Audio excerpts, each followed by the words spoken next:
So Liverpool drew 1-1 with Manchester City at Anfield. What a game. What a game. I got to be honest with you. Two titanic sides going head to head. Just two elite football teams showing what the Premier League's all about. The build up to this game was all about Klopp's last encounter with Pep Guardiola and Manchester City, obviously in the Premier League terms anyway, because there's potential that we could come up against them in the FA Cup if we get through. You got United, Old Trafford. I think Man City got Newcastle, I believe. No, I don't know. I did them out anyway, but there's potential for that. But certainly in terms of this Premier League battle, which has been absolutely sensational, to be honest with you. I'm going to be biased, but I truly believe that is the greatest Premier League rivalry of all time. You just got to look at the points tallies. That 18-19 season where it was, it's 98 points. We finished on 97. The season where they won the league on 93 and we got 92 points. It's just been such a high standard of football. Talking of the 18-19 season, one of the best football matches I've ever watched in my entire life. Ironically enough, we lost the game 2-1 at the Etihad, which actually stopped us from winning the league, unbeaten.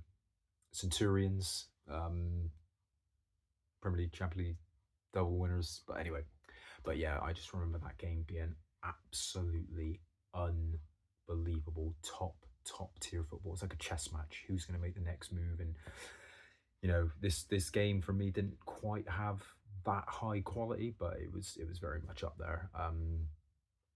I think we didn't find our feet until the first 15-20 minutes. I think Manchester City started really well, really strong.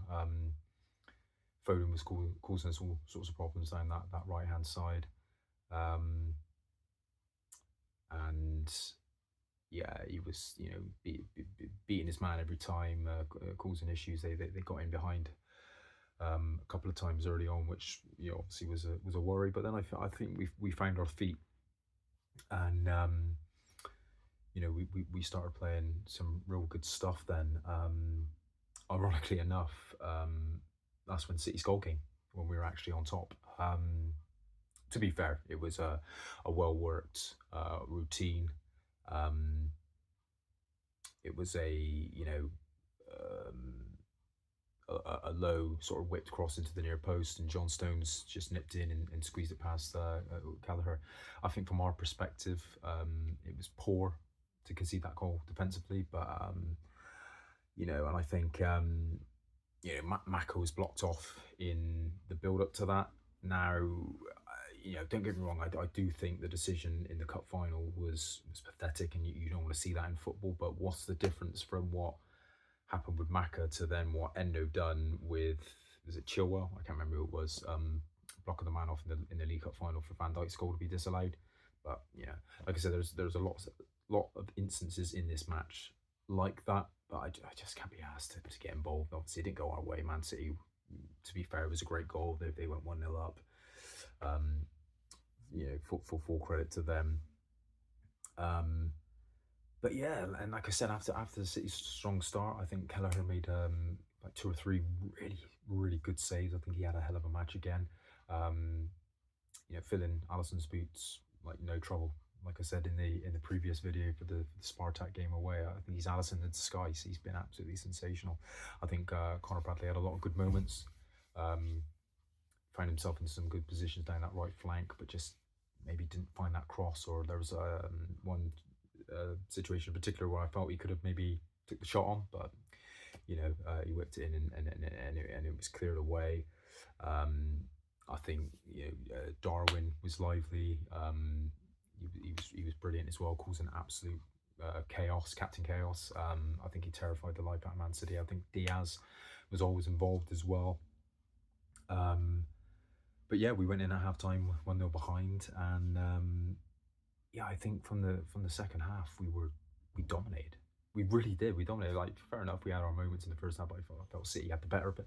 But I think we certainly had the better of the second half. And I think City were just at complete sixes and sevens. Passes going astray. We were hurrying them and harassing them and pressing them. I don't think they dealt with the Anfield crowd well. The Anfield crowd really were red hot for this. And City always are known to struggle. Pep Guardiola said that, Anfield's the worst place to come, and he hates it. And then we managed to draw level. Nathan Ake with a slack pass back to Ederson, which Nunes absolutely capitalised on, and he charged the ball down. Ederson took him clean out, flipped in like a cheese omelette, and it was a stonewall penalty, which Maka absolutely dispatched brilliantly. After having to wait, about 3 minutes to take the penalty. So talk about a pressure situation. But yeah, on the subject of Maka, I think he's been in absolute scintillating form, and he was again in this particular match. He was absolutely superb. And again, I've said it once, I'll say it again. I've said it till blue in the face. He has been absolute revelation since moving forward into his more familiar number 8 role, the more attacking role. I think him and Endo got an unbelievable understanding. I think that's helped with Maka playing that 6. He understands what a 6 needs from an 8, and I think he's providing that for Endo. And Endo was brilliant as well. He was always nipping balls back, pickpocketing people, and then Maka was always there to receive the pass. And then Diaz had a couple of glorious chances to put us in the lead. By this time, Mohamed Salah came on. He wasn't quite fit enough to do the full 90, so I think he had about half an hour. And he played an outstanding through ball to Diaz. How he picked that ball, how he had the vision was absolutely superb.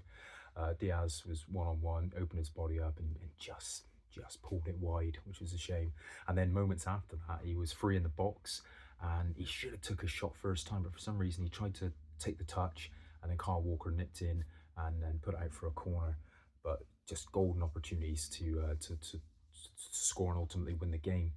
But I think Diaz was brilliant all game. Sorry, he ran his socks off, just like Harvey Elliott. Harvey Elliott was brilliant as well. He didn't stop running, didn't stop pressing, didn't stop working hard for the team. He was fantastic as well. And what about that Diaz run from our half all the way down the left flank?